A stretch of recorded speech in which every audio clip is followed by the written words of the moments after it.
السلام عليكم ورحمة الله وبركاته. اللهم صل وسلم وبارك على سيدنا محمد. النهاردة جايبه لكم الرنجة والفسيخ على طريقتي، تحضير سهل وسريع وشكل وطعم يفتح النفس. تابعوا معايا للآخر. زي ما انتوا شايفين كده، جبت الرنجة وخليتها من الجلد ومن الشوك عشان اللي ياكل اللقمة تبقى في بقه دايبة من غير شوك.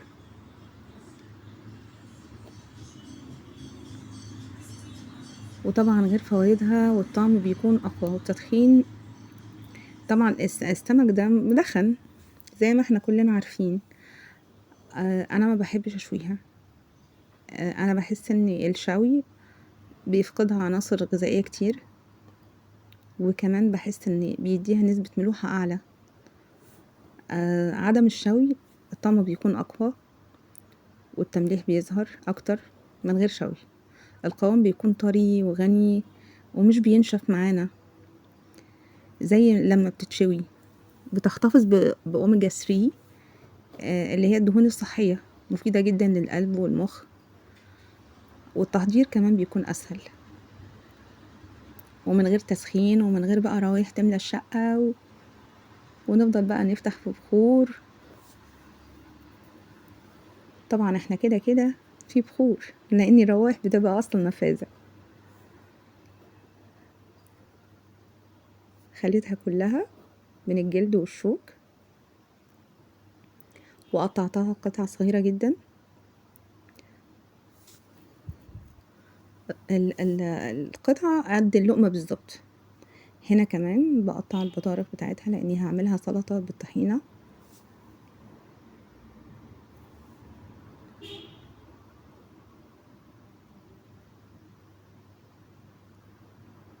الحاجات دي ساعات بتضايق كده في الأكل فبشيلها برضو بالمرة. وهنا الفسيخ ابتديت أنضف فيه.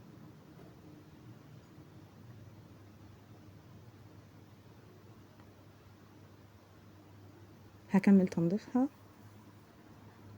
كده. كملت ان انا قشرتها كلها. ودايما بفضل ان الفسيخ بفتحه كده بالطريقة دي هو والرنجة، بيكون اسهل.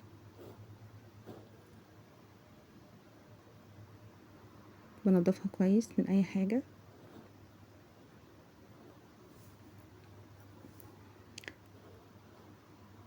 طبعا انا حاطة على البلانشة كذا مشمع عشان خاطر ريحة الزفارة تخلص منها بعد ما اخلص. بصراحة طعمها ولونها كان تحفة.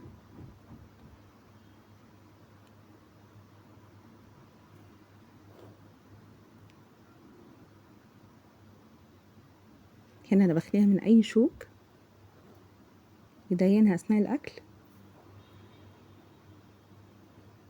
وهو المعلقة بتخلينا نخليها بكل سهولة.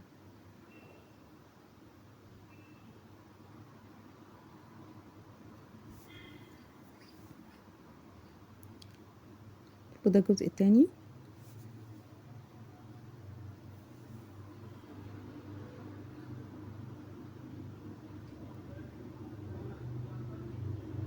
خليتها كلها بالشكل ده.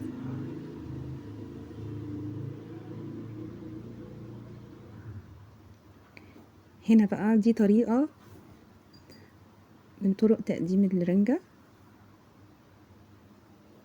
بحمر الفلفل الأول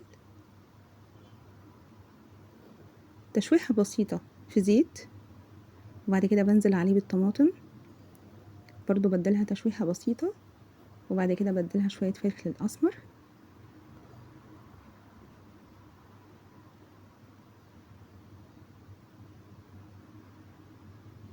وبغطيها بالظبط حوالي من 4 دقايق ل5 دقايق، ما بسيبهاش أكتر من كده.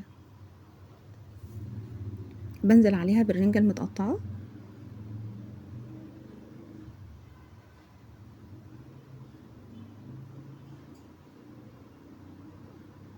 بقلبها وبرضو بسيبها حوالي دقيقتين بالظبط.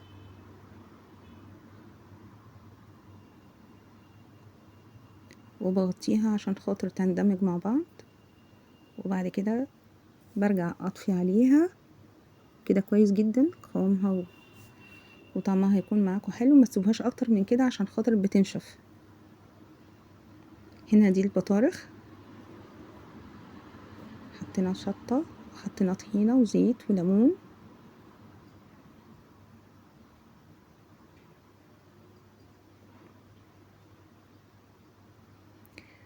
البطارخ دي سلطة البطارخ دي للأسف هي بتاخد زيت وطحينة عشان تطلع طعمها حلو معاكي.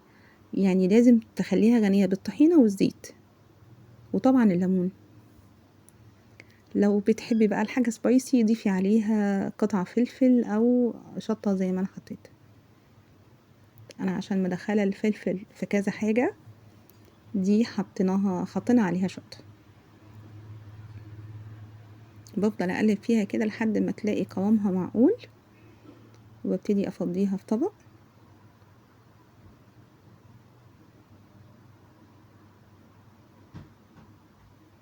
تبقى انا بالشكل ده. دي طريقة تانية لتقديم الرنجة برضو. بصل على فلفل، وبرضو بحط لها زيت وليمون وطحينة.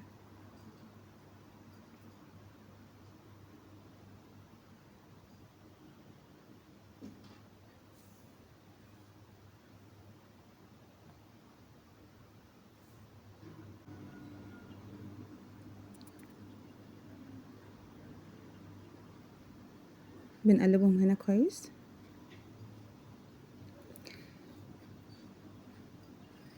وخلي بالكم لما بتشيلوا الجلد من الفسيخ او الرنجة، خلي بالكم ان لازم يكون في شوية تركيز عشان ما نفقدش الطعم.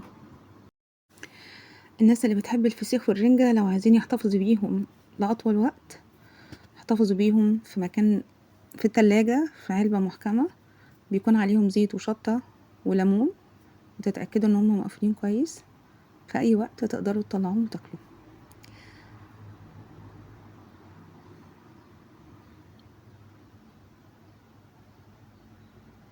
الطريقة دي ما فيهاش اي حاجة غير شطة وزيت وليمون وشوية طحينة. دي الطريقة المعتادة. عايزاكم تشاركوني وتقولولي انهي طريقة عجبتكم اكتر